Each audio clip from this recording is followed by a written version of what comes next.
Hey guys, it's Rachel from Tiramar Farms, and I have like a little impromptu video to shoot for you today. I actually had another video planned that I was going to do for this week's video, but then we had this hatch and it went kind of awry, so I wanted to go ahead and film this instead while it was, you know, since it just happened, they just hatched this week. So just to give you some backstory, I ordered 10 hatching eggs for blue laced red Wyandottes.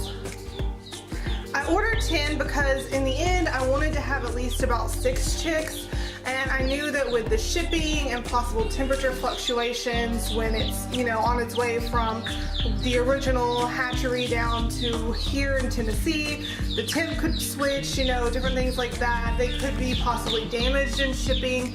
Plus, you never usually get 100% hatch rate anyway. I've had that happen a couple times, but usually there's like at least one egg that does not hatch. So expecting 100% hatch is not really the way to go, because usually that's not what you're gonna get. So I went into that knowing that with them being shipped, there'd be more risk of hatch problems and more risk of like an egg arriving broken and stuff like that. The eggs did arrive totally fine. That wasn't a problem. Nothing was cracked or broken. I started incubating them like I always do. This was the first time I had ever hatched chicks that I had had eggs shipped to me. I've never ordered eggs before. I've only ever hatched our own homegrown eggs, so that was a first.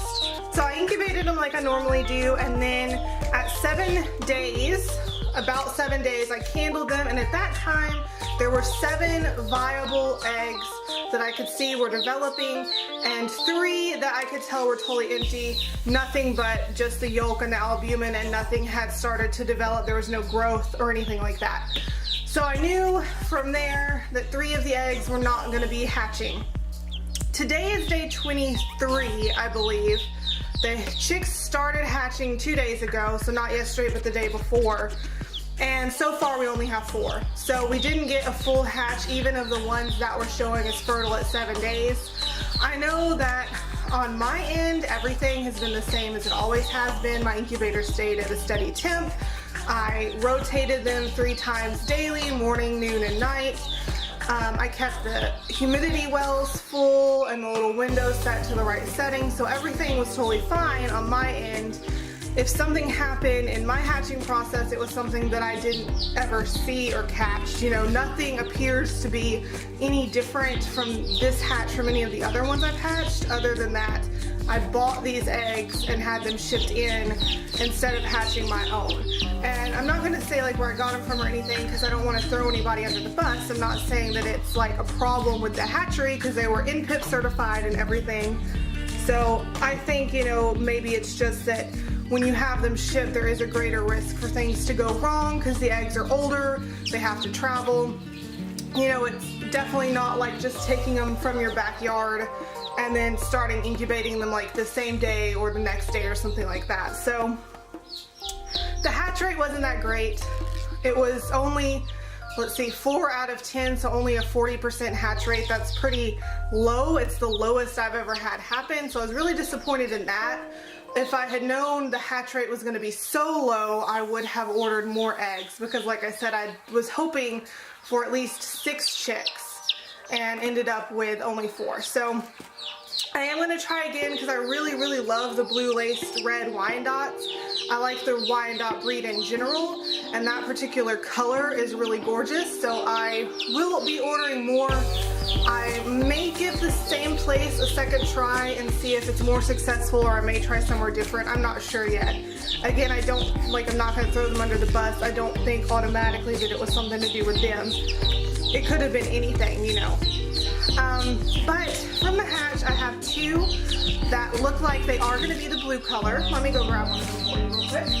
This is one of the other chicks that hatched, and it has a definite blue look to it, so I think that this one is going to be blue. I'm going to go put him back with the others. This is one of the other ones, and I honestly don't know what color this one is going to be because it looks totally different from the other 2. So I had that one that's like obviously blue. This one, it looks bluish, but it's mostly just golden brown, so I don't know what's going to happen with that one. And then the other one is the same color as this one here in the box that I'm about to talk about. So 2 of them, these darker colored ones, which he's kind of hiding where you can't see him right now, but the darker colored ones I'm pretty sure are going to be black laced red. So with the blue laced red gene, the blue gene in chickens is kind of different. I won't go into the whole thing just because that would take too long and I probably wouldn't explain it well anyway, but basically when you breed for the blue gene, even if you're breeding 2 blue laced reds to each other, there's still a chance that you'll get, it's like there's a chance for blue laced, there's a chance for black laced, and then there's a chance for splash, which is something different. But it is a possibility, like you're not going to get all blue laced chicks. You're going to get some that are a different color, like black laced, which is what I think this is going to be. So that I was expecting. I'm really glad that I even got, you know, 1 or possibly 2 that are going to be blue, because I knew that that was a possibility as well, that they may not all be blue. So I'm happy about that.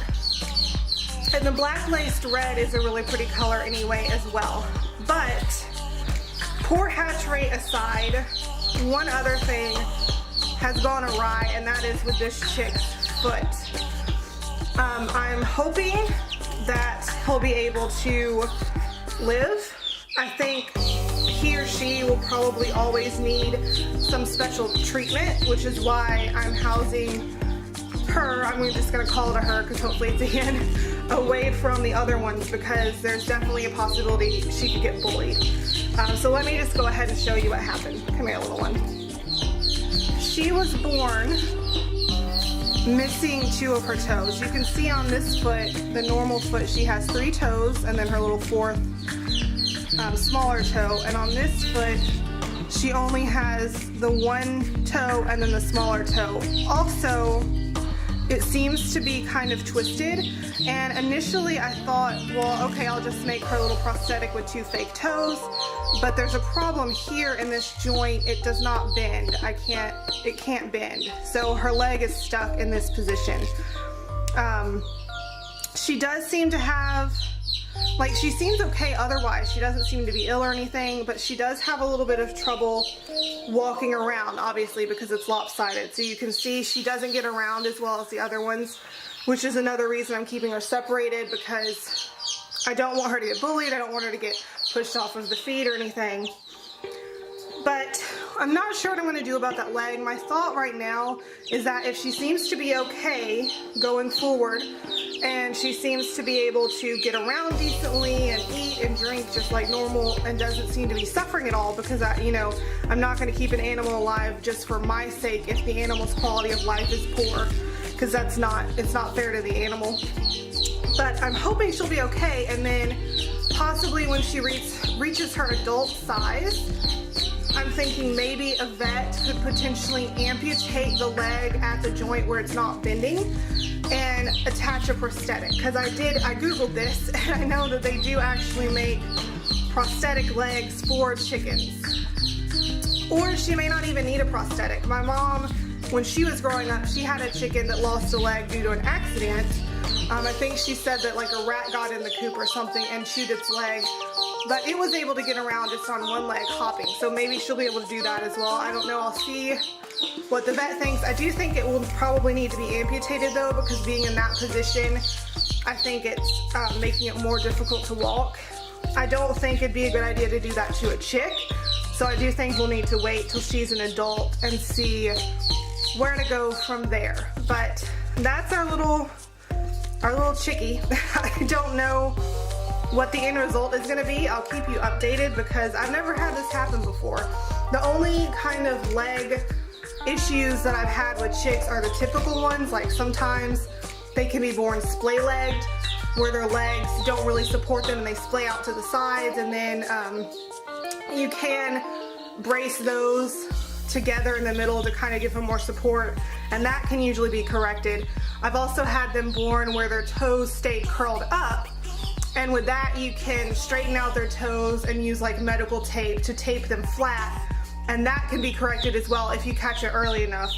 But this particular case, there's obviously not going to be any correcting this because it appears to be just a birth defect, and I don't think that hatch method or anything like that could have possibly had anything to do with it.